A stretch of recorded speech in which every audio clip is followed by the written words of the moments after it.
Cerita di mana aku punya teman yang bernama Adit. Ya, temanku itu aslinya Jakarta.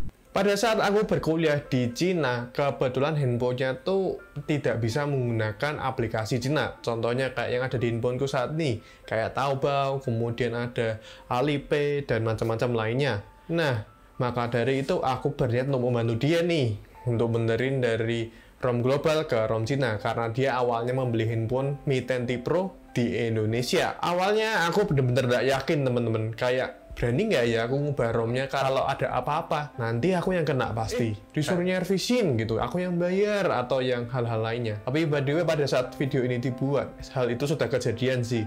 Awalnya semua berjalan dengan lancar, aku bisa mengubah ROM-nya dari global ke Cina. Device Mi 10T Pro yang notabene-nya untuk di Cina adalah Redmi K30S Ultra. Masalah pun terjadi, serem sih sumpah. Aku bisa kira-kira tuh bener-bener masalah itu terjadinya bikin aku deg-degan. Kenapa? Tiba-tiba kameranya rusak. Jadi kamera utamanya itu di UI-nya kayak cuma nangkap kamera makro aja, ultrawide aja nggak bisa. Malah yang aku ingat ya, ini membuat aku lucu banget sih. Karena kenapa? Karena pada saat itu aku tuh ngelihat mukanya Adit lucu banget, seriusan. Kayak yang ultrawide malah kamera depannya. Jadi kayak mesum gitu sumpah. Dibayang gitu tuh gak lucu banget sumpah. Seriusan aku nggak bohong sih. Nah, setelah berdiskusi dengan Adit, aku ngomong nih, ini kameranya nggak aktif nih. Terus dia lihat yang tadi aku ceritain tadi, dia tuh kayak buka handphonenya gitu. Terus malah kamera depannya yang ke ultra gitu. Padahal kan nggak ada kan kamera depan untuk ultrawide-nya untuk Mi 10T Pro. Jadi kayak bener-bener buat aku lucu aja, kayak aku tuh mau ketawa. Tapi kok ini ya salahku, aku bantuin dia. Tapi ya setelah aku jujur aja, Dit, aku mau Dit, ini handphonenya kamera belakangnya nggak berfungsi. Aku nggak tahu kenapa jujur. Tapi sebelum itu aku tuh punya rencana, kayak aku punya rencananya adalah kayak tak balikin ROM belah daripada kenapa-kenapa, ngomong aja aku belum ngapa-ngapain gitu. Tapi ya naas emang udah terjadi, ya udah malah aku balikin ROM global karena aku keinget di Cina itu nggak bisa Google temen-temen. Jadi mau nggak mau aku ngaku dan langsung ke ubah ke ROM Cina aja. Berikutnya akhirnya Adit memutuskan mbak aku tuh kayak ke service center aja ya, narik service center di Cina. Nah, ini aku udah di tempat stasiunnya MRT Sang Suatang ya. Dan ini aku mau berangkat menuju ke Furong. Nah, kita tunggu keretanya. Dan ya, kereta yang tadi itu dari sana nih datang. Ya ini cuma balik doang sih istilahnya. Kita akan segera masuk ke keretanya. Ini kayak KRL di Jakarta ya. Atasnya ada sipirnya tuh. Kita akan masuk. Pastinya kayak gini pasti langsung sepi ya. Oke, ini aku udah sampai di Wuyi Square. Ya karena stasiun pemberhentiannya bisanya di sini sih. Nah, oke, sekarang aku lagi perjalanan ke Furong. Boncangnya kayak mall IT-nya kayak kalau di Semarang tuh namanya Plaza Simpang 5, kayak mau ke tempat Plaza Simpang 5-nya gitu. Bisa buat jual beli handphone, bisa juga buat servis handphone.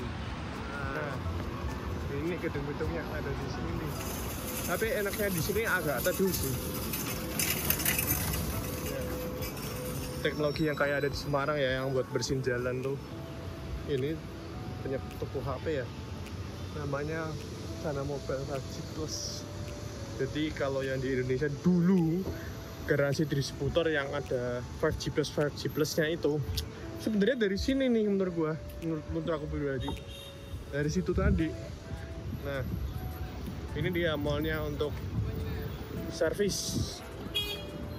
Ya aku baru agak kaget aja ya pertama kali kesini mall IT sebesar ini nih. Biasanya kan mall IT ya nggak besar-besar banget lah. Ini nih Furong District atau Furong Square ini atau Furong Kuala. Banyak banget nih toko-toko handphone. Dit, gue yang sana aja Dit. Nah, kita masuk kan banyak HP bekas.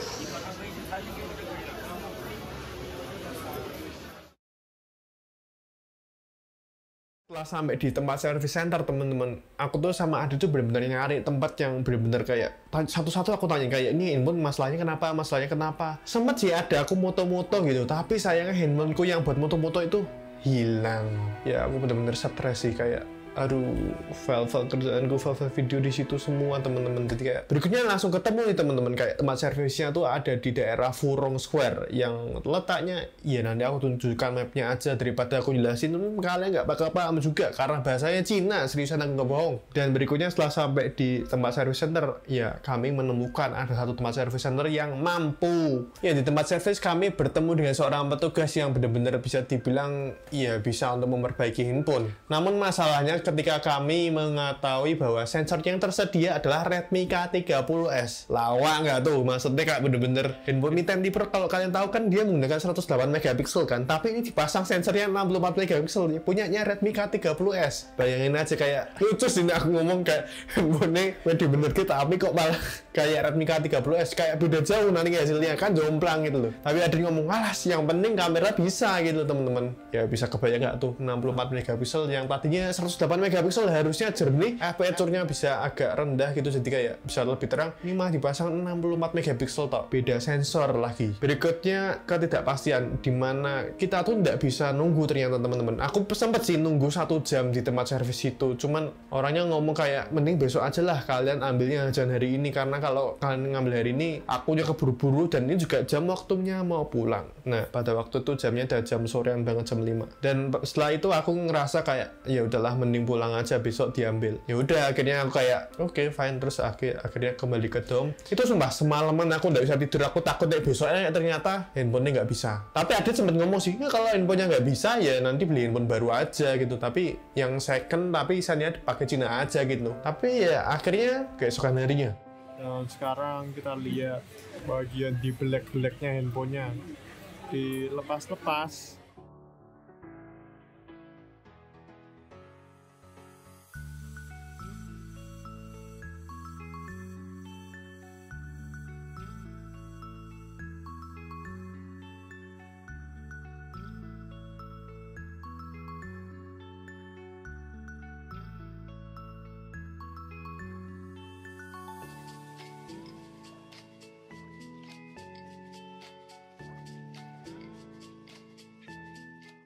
Nih ya, kayaknya.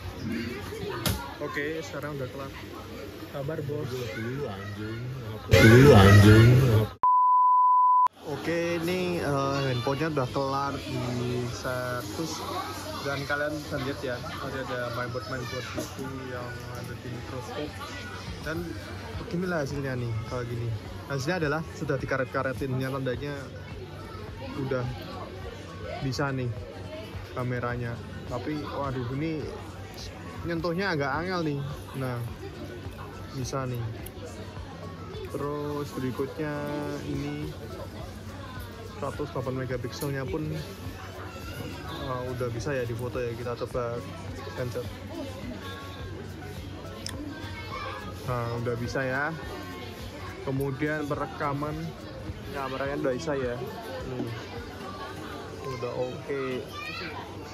Kamera depan memang tidak ada masalah sih, memang bisa-bisa aja sih dari awal. Banyak kamera ini aja. Masuk mode pro, aman bos. Oke ya, oke.